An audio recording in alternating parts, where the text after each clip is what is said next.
Assalamualaikum warahmatullahi wabarakatuh. Selamat pagi semua. Salam sehat. Ya, alhamdulillah pada kesempatan hari ini kita menyambung kembali materi kita mengenai administrasi pengelolaan keuangan pribadi. Baiklah, untuk kesempatan hari ini kalian sudah menyelesaikan tugas, yaitu mencatat di kolom yang berisi belangko pengelolaan keuangan pribadi, tanggal, kemudian uraian, uang masuk, uang keluar, dan uang sisa. Nah, sekarang hari ini setelah selesai semua tugas itu, yang masih belum benar itu diperbaiki, kemudian yang sudah benar kita lanjutkan lagi materi kita. Sekarang kita akan masuk ke materi, yaitu pengenalan karakteristik dari keuangan. Karakteristik keuangan ada dua hal. Yang pertama, nanti kita akan melihat dari keperluannya. Nanti ada yang namanya kebutuhan, ada yang namanya keinginan. Kebutuhan itu artinya sesuatu yang apabila tidak kita penuhi, maka kualitas hidup kita akan berkurang. Nah, contohnya itu makan, contohnya minum. Nah, itu termasuk kebutuhan. Jika kita tidak makan, maka kita bisa sakit. Nah, kalau terus tidak makan, maka itu juga berakibat fatal. Nah, kemudian yang kedua, setelah kebutuhan itu keinginan. Keinginan ini apabila tidak kita penuhi, maka kualitas hidup kita tidak akan berkurang. Artinya tidak apa-apa. Misalnya nonton bioskop, beli majalah, beli sesuatu hal yang berhubungan dengan hobi. Nah, ini termasuk keinginan.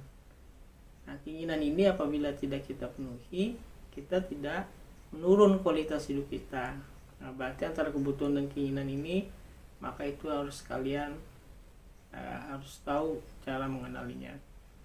Kemudian yang karakteristik kedua, kita akan mengenali yang namanya konsumtif dan produktif.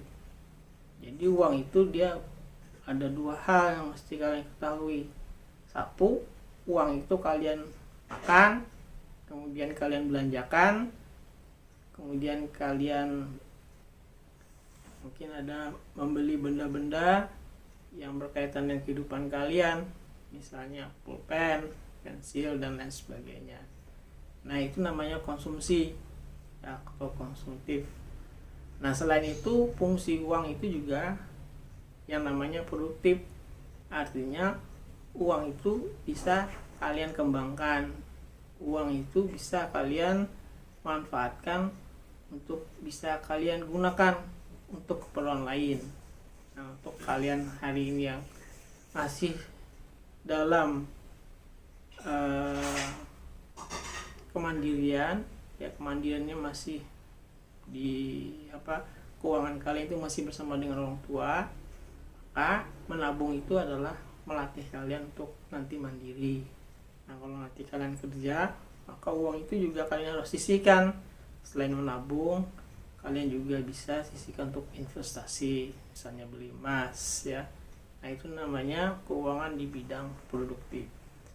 Nah, ini nanti dari tugas kalian tadi dipilah-pilah yang 4 tadi ya. Satu, kebutuhannya apa saja, nanti makan, minum, kemudian hal-hal lain ya, misalnya kalian bayar SPP, itu juga masuk ke dalam kebutuhan. Kemudian yang kedua, keinginan. Nah, diantara yang kalian keluarkan uang tadi, kalian pilih yang mana saja keinginan.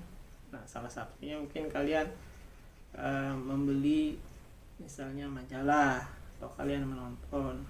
2 sudah ya.